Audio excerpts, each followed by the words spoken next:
law degree. He was from Berkeley. He was also in private practice before working with CBD in environmental and civil rights litigation. And I think that's something that some of us have not always, I think more now we're keeping in mind that it's not just the environment and conservation, it's social justice, environmental justice as well.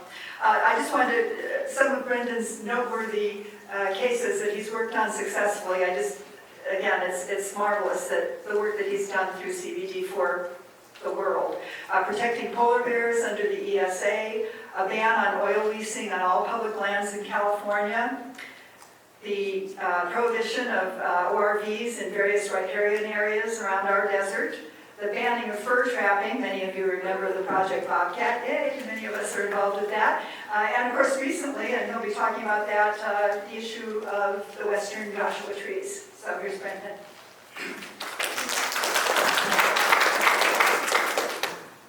Good morning all, and apologies, I'm a little, my voice is a little hoarse from a lot of chanting in the streets in Los Angeles yesterday, where we played host to a wonderful young activist from Sweden, and if you haven't seen in the news, who's joined us to help call for an end to oil leasing in California. We've already stopped it on the public lands, but as you heard, it's still going on private lands. So I'm going to give a very quick whirlwind tour of how the Federal and State Endangered Species Act work, and then also show case studies of the desert tortoise and the Joshua tree, and then end with sort of thoughts going forward and how you all can help get involved in this process. So for the Endangered Species Act, one of the key things that has to happen is first the species has to be put onto the list to get protection. That's under Section 4. Once listed, the core of the ESA is Section 7, which deals with federal actions, and only applies to federal actions. Section 9, which is the prohibition on take, i.e. killing, applies to everyone. And then Section 10 deals with getting permits. And the interplay of these is very relevant to what's happened to the desert tortoise. So, very briefly, Section 7, every federal agency needs to ensure, through a consultation process with the U.S. Fish and Wildlife Service, that its actions do not jeopardize the continued existence of a listed species or destroy or adversely modify its critical habitat. So this is the process part of the ESA that's most equivalent to, say, NEPA under federal law or Ceqa under state law. So there's both a process, but also a substantive requirement. You cannot jeopardize. Out here in the desert, a lot of our land is federal land. Pretty much everything BLM does as federal actions applies. It also applies to some private actions if there's a federal permit. In much of the country, that's permits under the Clean Water Act. Out here in the desert, there aren't too many Clean Water Act permits because we don't have too many waters of the U.S., but there's a few things.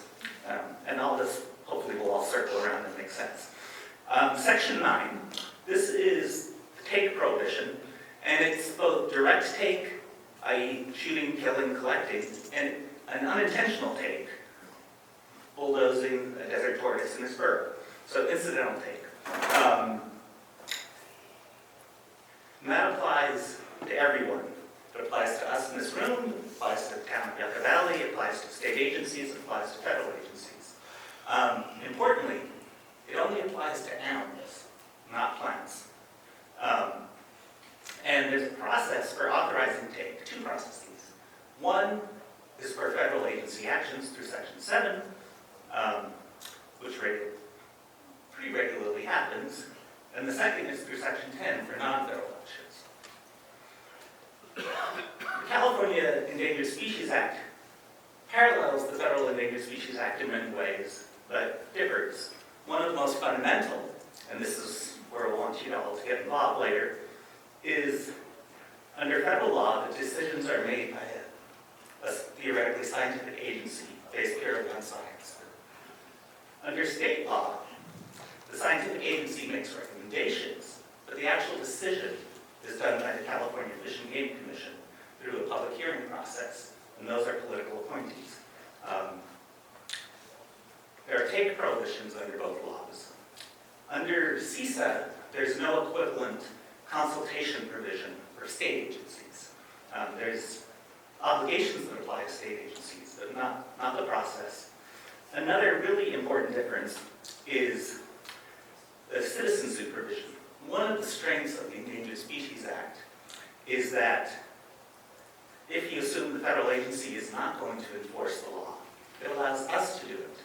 We can sue a developer who's bulldozing habitat, not just the federal agency. Ceqa has no such provision. So if a developer is bulldozing desert tortoise habitat, we cannot sue the developer, at least under Ceqa directly.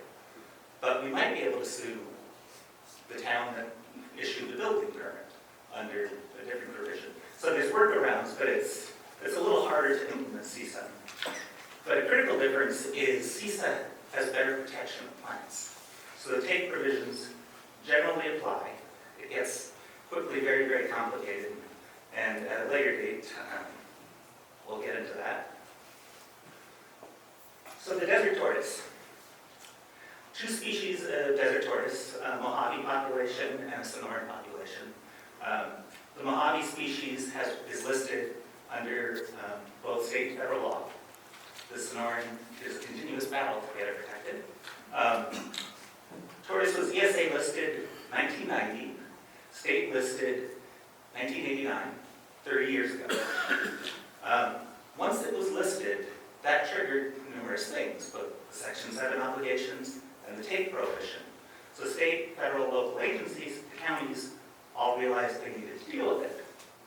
Nevada very quickly got in the process, produced a habitat conservation plan, which has lots of flaws, but they actually did the process.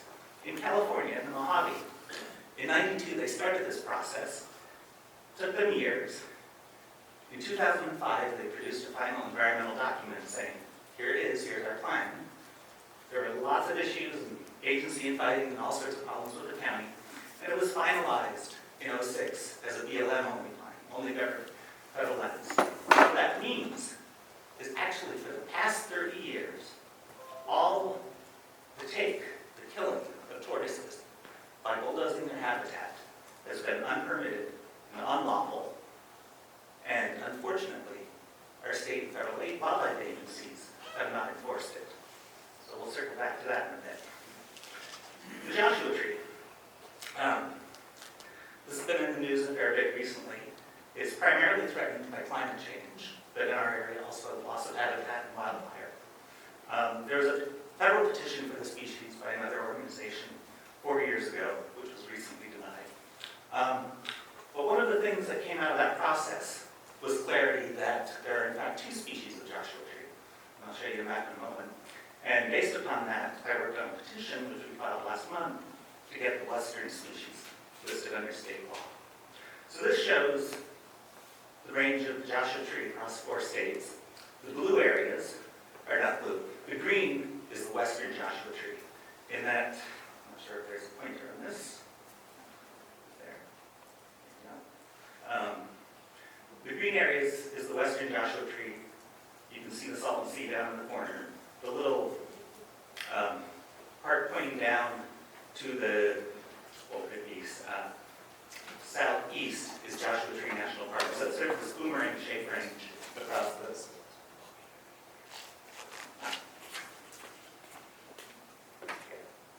Very faint, but this is the western Joshua Tree, and we're right about there.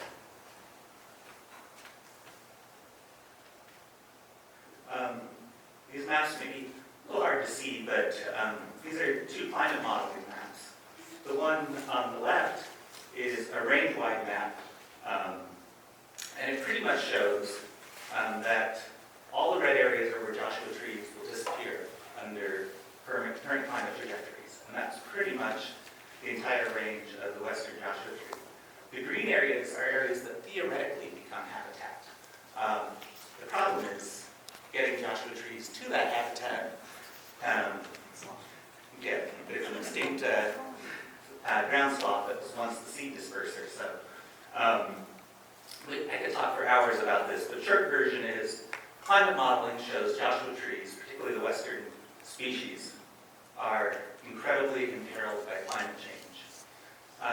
The map in the lower corner is a study that came out this year in studying Joshua trees in our area, Joshua Tree National Park.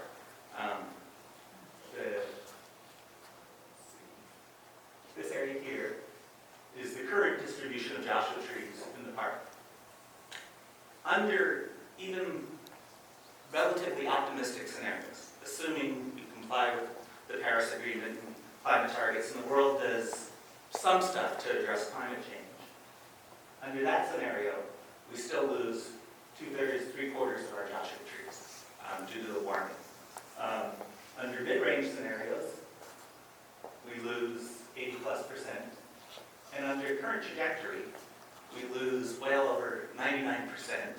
And the only place that the modeling shows that they still exist in the current range would be in the area of Eureka Peak, here near the valley of the park. An additional threat to Joshua trees, particularly in the western Mojave, is fire. And fire used to be relatively rare in the Mojave until the proliferation of non-native grasses, which carry much bigger, more intense fires. And those grasses, in part, are fertilized by nitrogen that comes from LA smog, tailpipes, and power plants. And you can see there's just an intense concentration of fires in the range of the Joshua tree over the past 20 years. And most of these are human-caused. You can sort of see I-15 and I-40 by the fire patterns. So that double threat.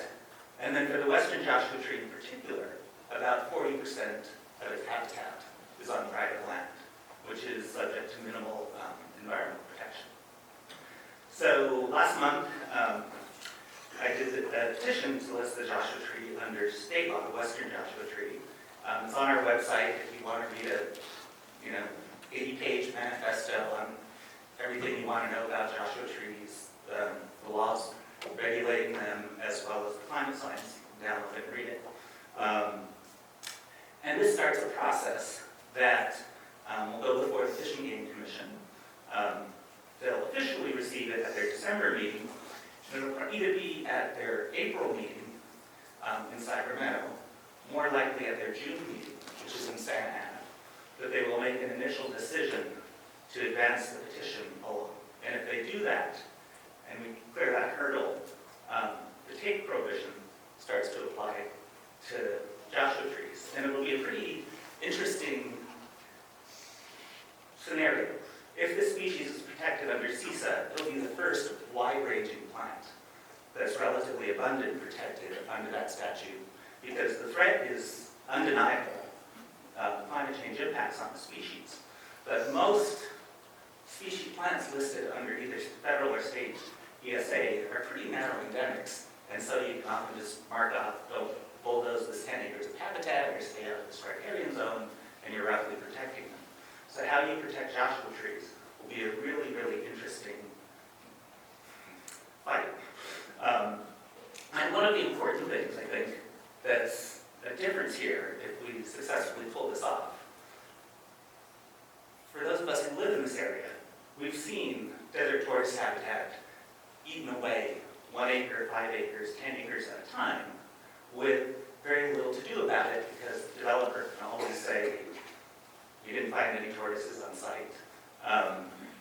They're relatively cryptic, and when they're in private land, you don't know if there's a desert tortoise on that parcel that's just being bulldozed or not. It's a lot harder to hide a Joshua tree. And so, over the coming year, we're going to launch a project of trying to document the loss of Joshua trees, using both mapping techniques, aerial imagery, to document all the past loss. Also looking at all the permitting from the county, from Yucca Valley, and elsewhere, under various provisions that are supposed to protect them to some degree. And as you heard about the LA case, that mismatch between what's going on in the planning documents can lead to something significant. So what we're going to try to do, and hopefully convene a meeting probably early next year locally to try to lay out a plan to collect data, to document the loss of Joshua trees, the violation of various planning statutes, that will buttress our case for getting listed, as well as lay the groundwork for hopefully significant litigation that can change how things are happening in the desert and how habitat is being lost. And one of the end games here is to force the counties and local jurisdictions in the Mojave to enter a permitting process and actually get authorization for the take that's going to occur, but in a way that's lawful, documented, and mitigated, so that we can actually, block off, no development in these connectivity areas, no development in these areas that are mapped as refugia for Joshua trees. In these infill areas that developments can occur, it has to be mitigated with money put into funds to buy up the other properties and things of that sort. And so that's sort of the end game of all of this, is to, by creating this crunch of, you have to stop killing Joshua trees until you have a plan that actually protects them, which most importantly is kill none or as few as possible. Hopefully that will transform land use planning in the desert. And that's the ambition. And then I'll end there.